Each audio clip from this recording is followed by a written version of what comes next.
خوش نصیب جس کو اللہ رب العزت نے توفیق دی اور وہ ایمان بھی لے آیا، مسلمان بھی ہو گیا، اور پھر بھی ساری زندگی مال کمانے اور خرچ کرنے کھانے پینے میں گزار دی، تو پھر اس اور حیوان میں جاندار میں کوئی فرق نہیں۔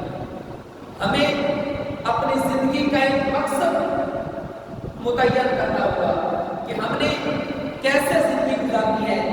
اگر زندگی کا آج ہم مقصد پہ متعین کر لیں تو ہم کامیاب انسان بن جائیں گے، اور زندگی کا مقصد ہمارا یہی ہونا چاہیے کہ میری زندگی کا مقصد تیرے دین کی سرفرازی۔ اگر ہم یہ زندگی کا مقصد رکھتے ہیں تو پھر تو ہمیں اپنے آپ پہ فخر ہونا چاہیے کہ ہم ایک کامیاب انسان ہیں۔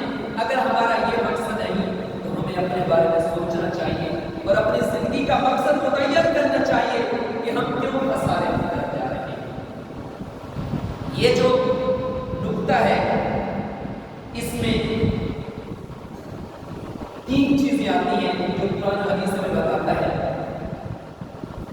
دین کو سربلندی اور تخت پر لانے کے لیے تین چیزیں ہیں۔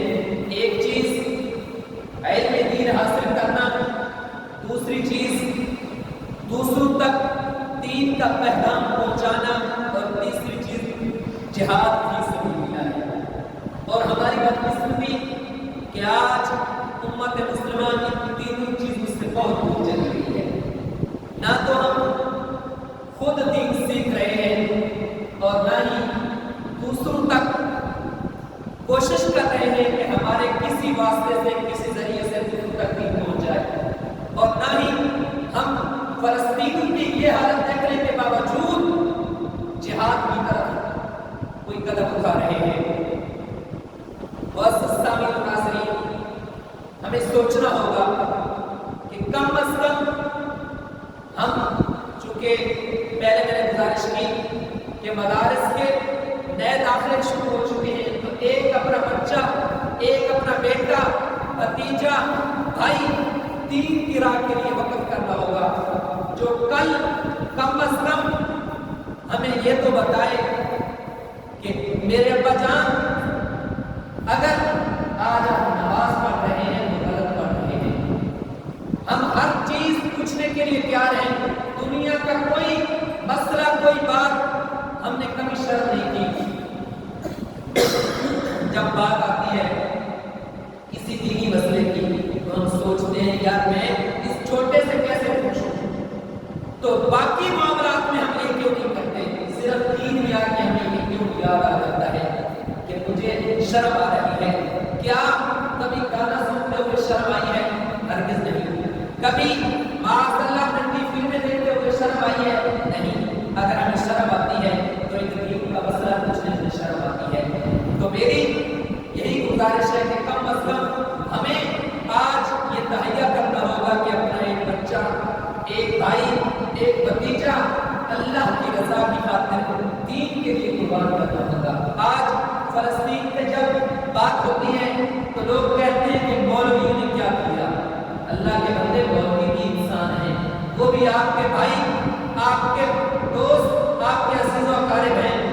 اب آئیے دوسری طرف، مولویوں نے تو کل سے فتویٰ جاری کر دیا ہے، مفتی منیب الرحمان صاحب نے باقاعدہ اعلامیہ جاری کر دیا کہ تمام مسلمان حکومتوں پر جہاد فرض ہو چکا۔ اب مولویوں نے تو اپنا کام کر دیا، ہم کیا کر رہے ہیں؟ اب دیکھیے اللہ رب العزت قرآن مجید میں ارشاد فرماتا ہے کہ تم پر جہاد فرض کیا گیا اگرچہ تم اسے ناپسند کرتے ہو۔ اب جہاد کی کئی صورتیں ہیں، اس میں سے ایک فرض عین ہے اور ایک فرض کفایہ ہے۔ اب فلسطین والے مسلمان جتنے بھی وہاں بسنے والے مسلمان ہیں وہ تو اپنا حق ادا کر رہے ہیں، اور یہ ہم سب پر فرض ہے، کیوں کہ وہاں ایسی پاک و پاکیزہ جگہ ہے بیت المقدس کہ جو تقریباً سارے انبیاء کا قبلہ رہا، اور ہمارے پیارے نبی اکرم صلی اللہ علیہ وآلہ وسلم نے تقریباً 17 ماہ اس کی طرف منہ کر کے نمازیں پڑھی، پھر اللہ رب العزت کے حکم سے قبلہ تبدیل ہوا، اور وہ محترم مکرم جگہ جہاں نبی اکرم صلی اللہ علیہ وآلہ وسلم کی امامت میں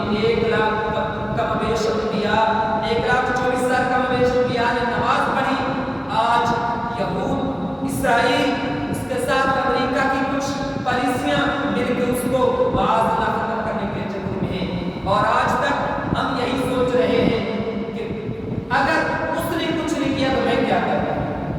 ایک ہی جملہ اتنے زیادہ مسلمان یہی کہہ رہے ہیں کہ مثال کے طور پر اگر اس نے بائیکاٹ نہیں کیا تو میں کیسے کروں, میرے ایک کے کرنے سے کیسے ہوگا. اگر ہر بندہ کرے کہ میں کر دیتا ہوں, میں اپنا فرض ادا کر دیتا ہوں, کم از کم ہم جہاد نہیں کر سکتے تو یہ جہاد نہ کریں, کچھ بھی نہیں کر سکتے تو ان کے جو فلسطینی مسلمانوں کا خون بہایا جا رہا ہے اس میں اپنا حصہ تو نہ ملائیں. آپ کہیں گے ہم اپنا حصہ کیسے ملا رہے ہیں. آپ دیکھیے ہم صبح اٹھتے ہیں شام سونے تک کتنی ایسی چیزیں ہیں جو اسرائیل کی تیار شدہ ہے اور ہم استعمال کر رہے ہیں. خدا را کم از کم کچھ نہیں کر سکتے تو کچھ بھی اور نہ کریں. اسرائیل کی جتنی پروڈکٹ ہیں, جتنی اشیاء ہیں, ان کا بائیکاٹ کریں. اب دیکھیے آپ سوشل میڈیا دیکھتے ہوں گے, ایک یمن ملک اس نے یہ کام شروع کیا, یعنی باری شروع کی اور ان کے جو جنرل ہے اس نے اعلان کیا کہ اگرچہ ہمارے پاس ایٹمی طاقت تو نہیں لیکن جب تک غزہ کی جنگ بندی نہیں ہوتی ہم سکون سے نہیں بیٹھیں گے. اب آپ سوشل میڈیا پہ حالات دیکھیے کہ اسرائیل کے حالات کیسے ہو گئے. اسرائیلی خود اسرائیل کے باشندے وہ جو نیتنیاہو بدبخت خبیث انسان ان کا بڑا ہے, وہ اس کو اتنے تک کہنے میں مجبور ہو گئے کہ آپ استعفا دیں. صرف ایک ملک نے اپنی طاقت دکھائی. پھر دیکھیے ان کی جتنی بھی کمپنیاں ہیں, ایک دو ملک نے جب اس کا بائیکاٹ کیا ترکی اور بنگلہ دیش نے تو ان کے کیا حالات ہو گئے. ہم صرف یہی کہہ رہے ہیں کہ میرے ایک کے کرنے سے کیا ہوگا. ہم نے اپنا فرض ادا کرنا ہے. اگر ہم اپنا فرض ادا کریں گے تو ہم اپنا اس کا جزا ملے گی, اجر ملے گا. تو میرا یہی پیغام ہے, یہی گزارش ہے کہ اور کچھ بھی نہ کریں, کم از کم یہ ضروری کریں کہ جتنی بھی اسرائیل کی پروڈکٹ ہیں ان کا بائیکاٹ کریں. وہ چاہے بوتل ہو, وہ چاہے صابن ہو, وہ شیمپو ہو, ہماری بہت بڑا چیزیں ہیں اور پاکستان میں اب اس کے متبادل ایک نہیں کئی چیزیں دستیاب ہیں. کچھ عرصہ قبل تک ہم کہتے تھے کہ اس کے متبادل کچھ نہیں ہے. اب ایک ان کی چیز ہے, اس کے مقابلے میں 10 ہماری پاکستانی یا مسلمانوں کو چیزیں دستیاب ہیں. ہم انہیں کی کیوں استعمال کر رہے ہیں. تو خدا را کم از کم اور کچھ نہیں کر سکتے تو ان کا خون بہانے میں شامل نہ ہوئے, بلکہ ان کی جتنی پروڈکٹ ہیں آج سے یہ عزم کیجئے کہ اور کچھ بھی نہیں کر سکتے.